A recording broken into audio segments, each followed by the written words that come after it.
Before we get started, please go over to Amazon.com and grab a copy of my book, Education and Justice. If you have an African-American son in public school, you need this book because I teach you the many ways that public schools mistreat African-American boys and what you can do to help your son. So go over there and get your copy immediately.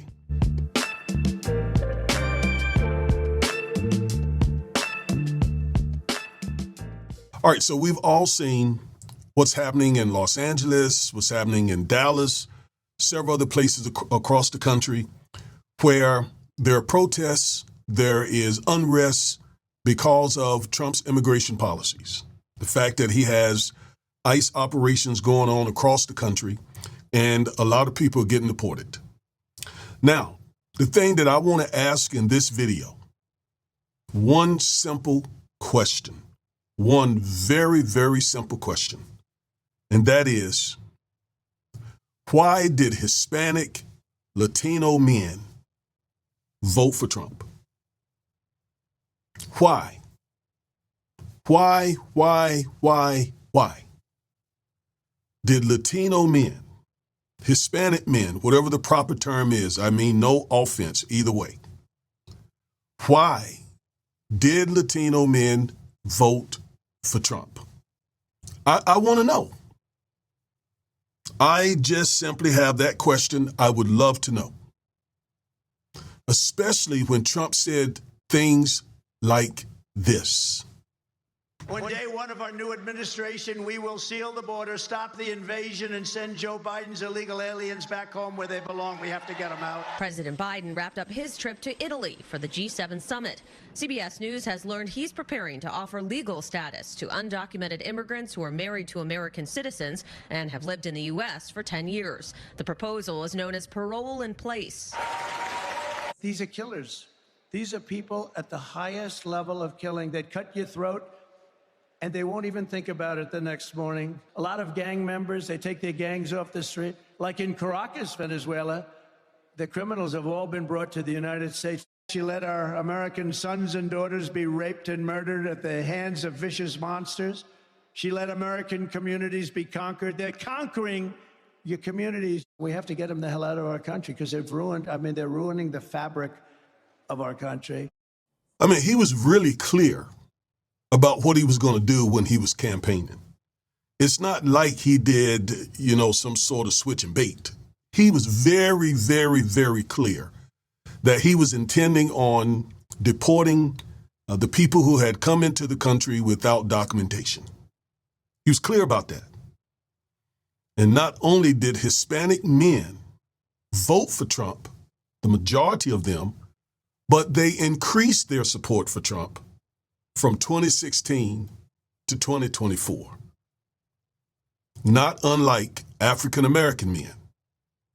Okay? But I asked that question because of the things that we saw Trump say during the campaign.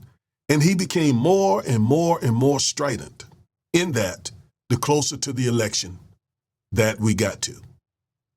All right? So I'm just asking that question. I'm not trying to throw shade. I'm not suggesting that the Latino community shouldn't be experiencing sympathy from Americans. I'm not saying that at all. And again, I'm definitely not ignoring the fact that black men also increased their support for Trump. But I'm just asking the question. More Latino men voted for Trump, yet the country is now experiencing a lot of protests around the country from the Latino community. And let me say, I know the Latino community, like the African-American community, is not a monolith. Okay, it's not monolithic. I get it. Okay, there are Latinos from many different countries, different cultures, and they don't all think the same and so on. I completely understand that. And the same is true in the African-American community. We're not a monolith. We're not monolithic.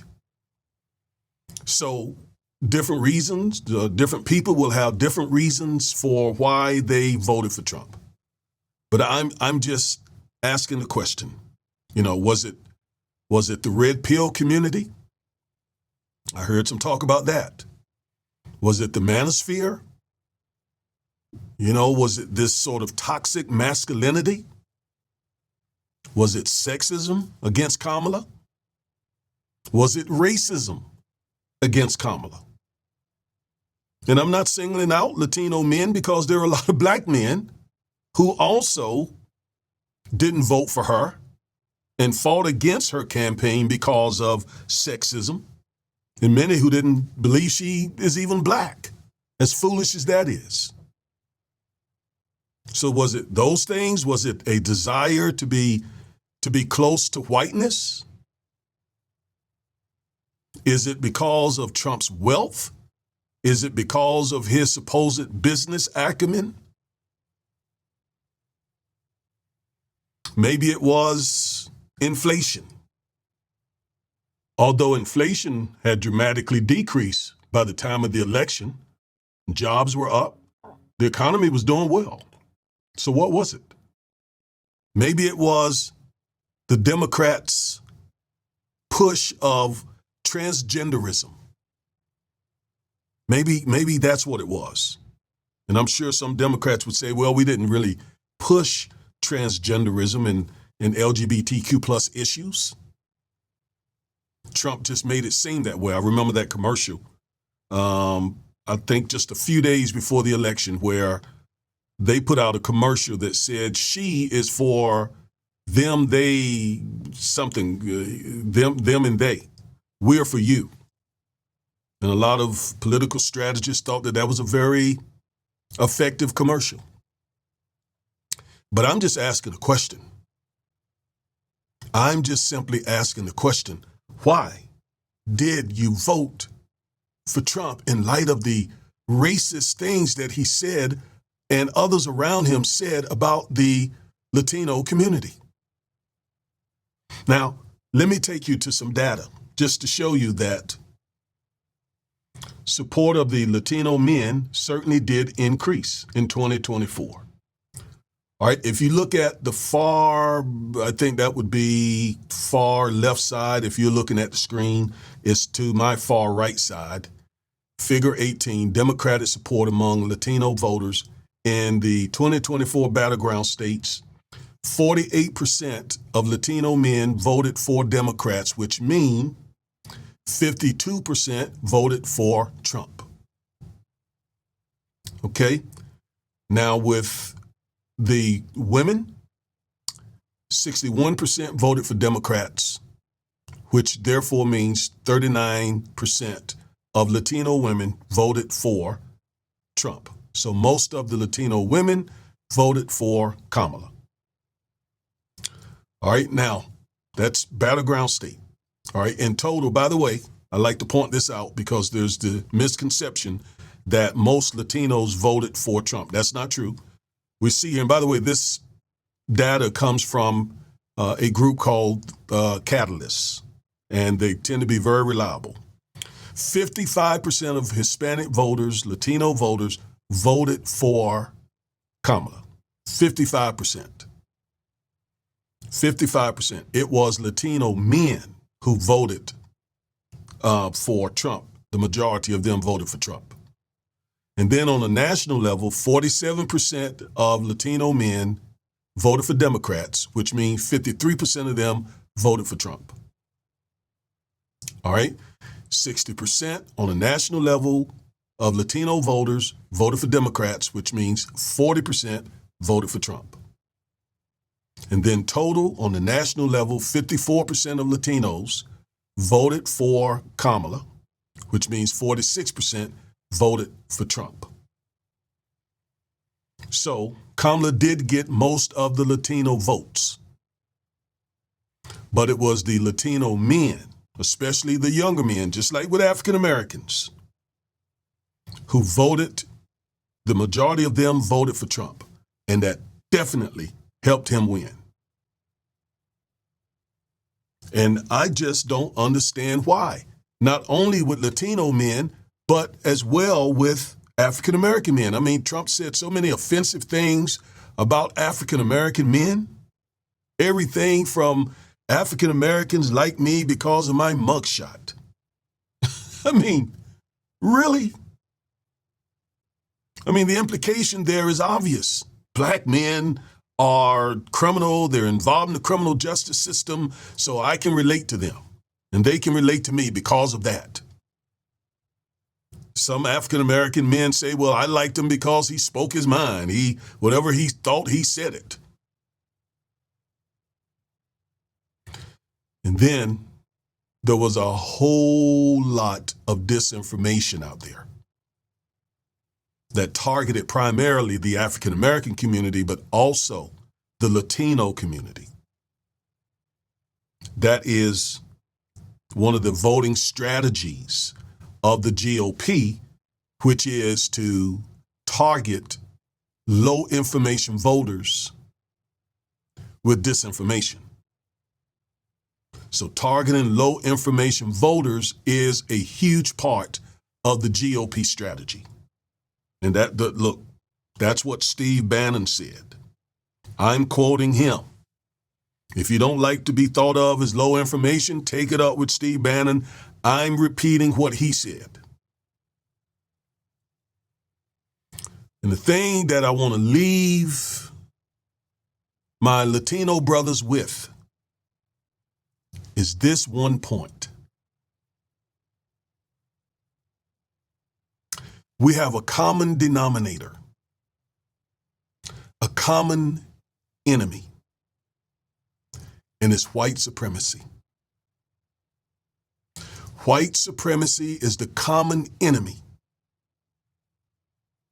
of people of color, Black people, Arab, Asian, Latino, Indian, and so on. It has been the European descended people who tout white supremacy who have harmed all of us and continue to harm all of us. But the problem is, some of us start thinking that if they can get close to the white supremacists, then they can do better than everybody else and forget everybody else.